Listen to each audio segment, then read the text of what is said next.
On the new Gunther Werks Turbo, when you open the bonnet, you're not greeted to a normal 911 boot. Instead, you have these remote dampers here, and you can alter the rebound and compression damping when you're in track mode. It's also got blue tinged in-canal exhaust, just like a Formula 1 car, and the air-cooled flat-six turbocharged engine sounds like this.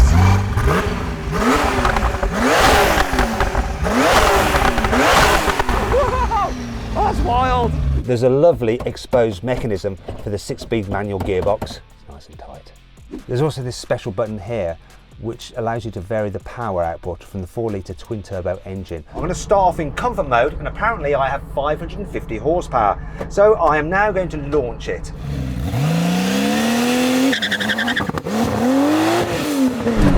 Oh yeah, come on!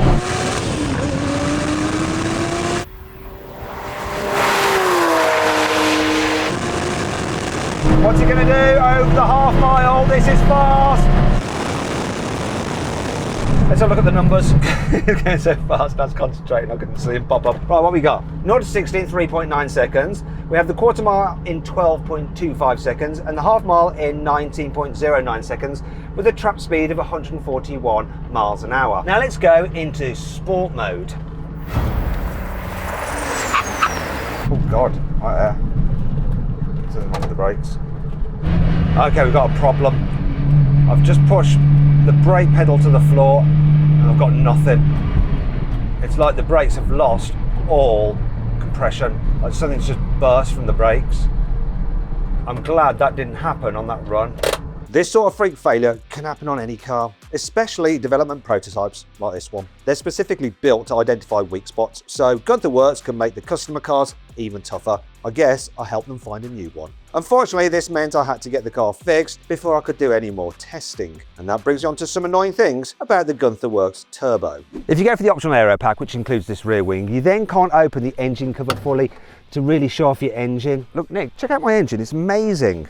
Where? What? No, look, just get your head in there. Just get in there. There we go. There we are. You can see it now. It's hot in here, Matt. Yeah, go on. Out you get. It's not ideal. This bit is supposed to be wireless charging for your mobile phone, but we've tried it. Various phones, put them in, and it doesn't seem to work. Also, when Nick did it, when he removed his phone like that, see what happened? Look, he pulled it like that, and he ended up cracking his screen. Oh dear, Nick. You can't claim that on expenses, by the way. The only storage area you really get in the car is this here, and you notice, look. Oh, look, we've got racing harnesses built into the car. Clearly, that's supposed to hold a helmet. So, I've got my crash helmet here, but you can't get it past the blooming roll cage.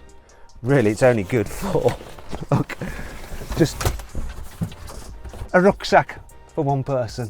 You can actually run the air conditioning without having to have the engine on. That's because it's not powered by the engine, it's actually powered by the battery.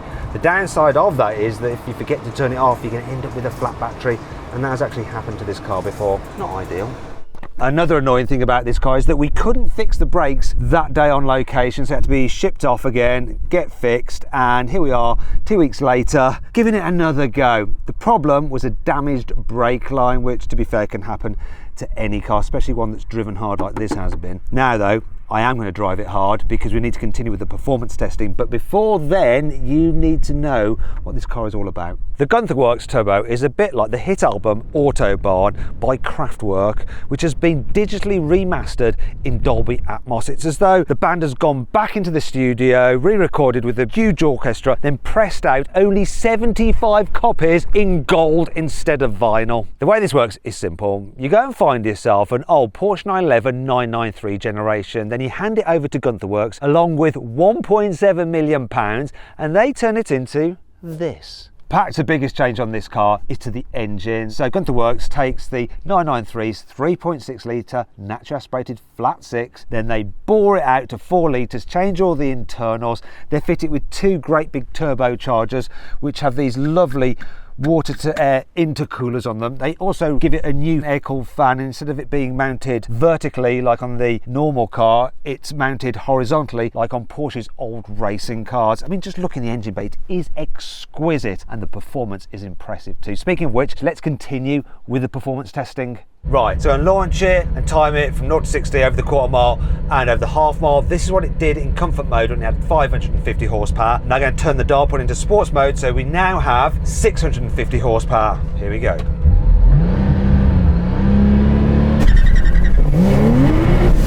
Good launch. God, this rips through the gears. 0 to 63.45 seconds. Whoa, what's the quarter mile going to be? 11.82, keep going. The half mile. 18.3. Woo! Definitely quicker to 60. What? What's my truck speed? 151 miles an hour through the half mile. Now, finally, turn the dial all the way to the right, go to track. I've got an extra 200 horsepower, 850, the maximum. What will happen now? Good launch. Whoa! 3.3 to 60. Oh! 11.17. What's the half mile though? 17.25. Whoa! And interestingly, I think it kind of ran out of gears. What was the top speed? Let's have a look. 162.7 miles an hour. If you want to compare this car's performance figures side by side in each mode, then pause the video now to check out this table. Now, one of the reasons the figures are so impressive for a car that is rear-wheel drive is because, as well as being very powerful, it's also remarkably light. So it weighs in at 1,225 kilograms, which is 150 kilograms less than the donor 993. Obviously, that gives it a good power to weight ratio. In fact, it's got 700 brake horsepower per ton, there or thereabouts, and this is how that compares to some other normal supercars. Impressive. Now, the question is though, light weighting should also help with braking, but does it? Let's find out. Right, so I'm going to do a brake test from 60 miles an hour. Normal cars do about 35 metres, special sporty ones maybe about 31, 32. But let's see what this does. You ready? Oh, there's not much assistance in that brake pedal. You really have to use all your force.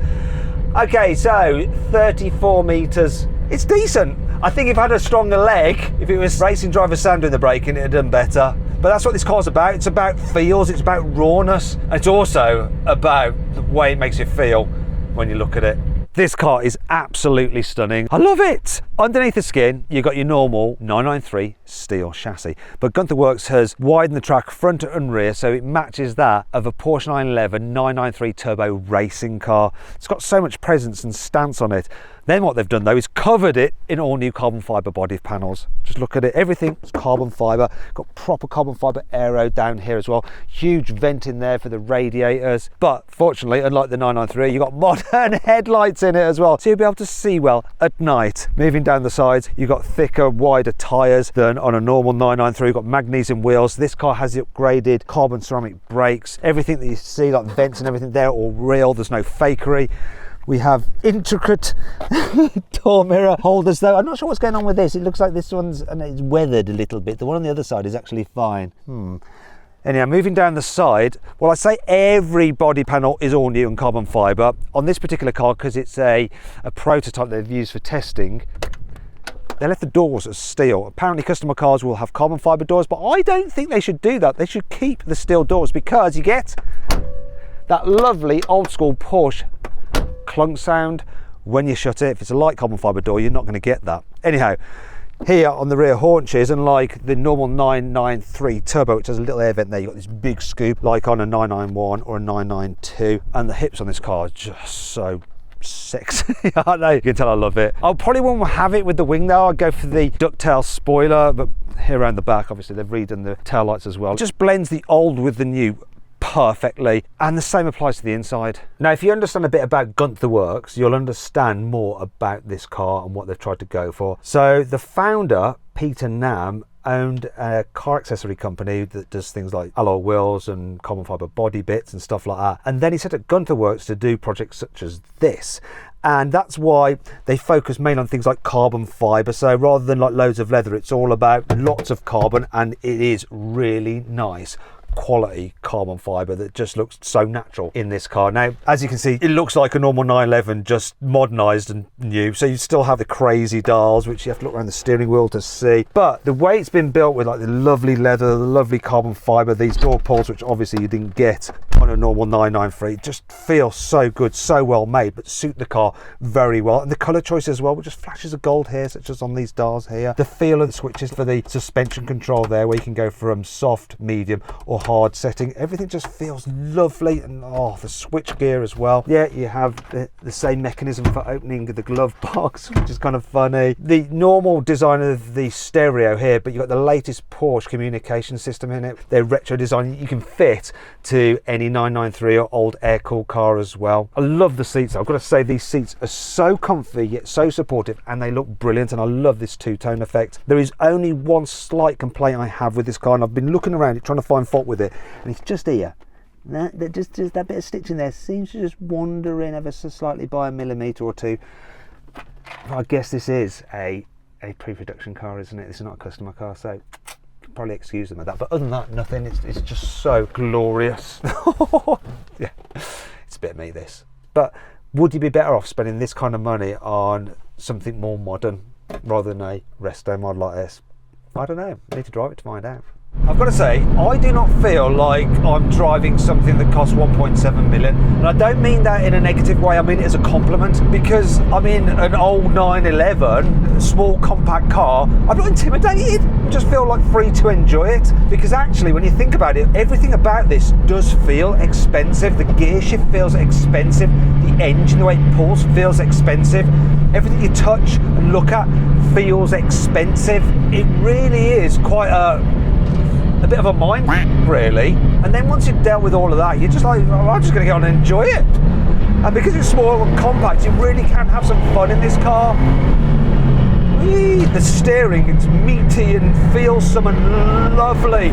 It's really handy being able to separate out the suspension from the driving modes. With the suspension in comfort mode, it's really surprisingly supple over bumps, and even when you dial it all the way up into track, it's not overly bumpy, but it does just make the car feel sharper. Things are quite loud in here because of the engine and all the carbon fibre, and the noise just like reverberates around it like a sound box. But it's an experience. You get feels from this car, and it's easy, it's familiar, yet also unique. And really, this whole thing is such a beautiful blend of old and new. I can see why people love resto mods, because I love this thing. And you know, with 550 horsepower, it's fast enough. I'll be happy with it like this, but it's a bonus that I can turn the dial and go into sport, and you feel just an extra bit of kick, especially when you put your foot down out of a corner and you're on boost. Speaking of which, the engine has really good pickup. It's smooth, it's not laggy, and it flies, and the gearing's nice and short, so you really feel the benefit of all the power, unlike modern Porsches and their long gearing. And you can tell it's a short wheelbase 911. Whee! That's the benefit of old school 911s. They're hit different. Whoa! It's wild. Right, that's sports mode. What happens if you go into track? Yeah, I don't think you need track for the road, but if you want to go wild, you can do. It's just that little bit more in every department. Yeah, for the road, I actually quite like comfort. It just does it for me. In fact, this whole car just does it for me. I never thought I'd say this, but if I was the kind of person that, you know, could afford this kind of car, or a hypercar, any kind of hypercar, this is a bit of me, rather than some Bugatti or maybe some Koenigsegg. Well, I love those cars and I appreciate them. I got a feeling that just going for a drive and going out and about, I will get more use out of this. I will get more miles out of it, and so therefore more smiles out of it. And then it becomes between something like this and a Singer, and I think the difference between this is it's just got a sportier edge because of all the carbon fibre. It's a bit more racy, it's got a different vibe to it, whereas a Singer is a bit more all about the aesthetic.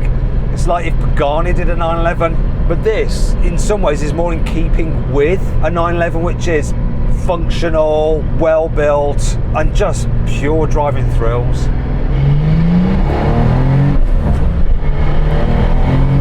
Okay, quick update. No, I wouldn't drive it in comfort. Sport is where it's at. It's a sweet spot. You notice it actually when you do this. When you go from comfort, turn it, and you can feel the pickup. Turn it again, you feel the pickup. When you go to the different modes, that's wild. Yeah, sport. Sport's the one for me. FYI, if you buy one of these cars. See, I always like to give useful consumer advice, even when dealing with things that cost 1.7 million. Obviously, this Gunther Werks Turbo is completely unobtainable, but you can get a modern 911 for similar money to a brand new electric SUV. Because here on CarWow, I found a 992 generation Porsche 911 for £80,000 with just 20,000 miles on the clock. Obviously, if you're buying a used car, that is a risk, you know. You need to do a history check to make sure it hasn't got a dodgy past, and that's why I recommend using Car Vertical. Because here's a Car Vertical history check which has come back with a bad report on another Porsche 911. Look, it's been smashed up and then repaired. You probably wouldn't want to buy that car, would you? So if you're buying a used car, make sure you do a Car Vertical history check and use the code CARWOW for 20% off. There's a link in the description of this video. So then, what's my final verdict on the Gunther Werks Turbo? Should you avoid it? Should you consider it? Should you shortlist it? Or should you just go right ahead and buy it? Well, if you've got a couple of million to spend on a car and you want something that says to everyone else that you're super loaded and very, very wealthy, I wouldn't buy this. But if you want a car that you're going to look at yourself and think, that looks gorgeous, I'm so glad I own it, and it's an absolute joy and a thrill and easy to drive, I say go right ahead and buy it. Well, of course, they've all sold out. Question is though, do you agree with my verdict? If you had that kind of money to spend, would you buy one of these? Let me know in the comments. Also, if you'd like to see how this car's bigger brother, the Gunther Werks F-26, which has 1,000 horsepower, fares in a drag race, click on the video window to watch that video now. It'll blow your mind. Anyway, thanks for watching, and as ever, make sure you subscribe to this channel if you haven't done so already, and give us a like as well. See you next time.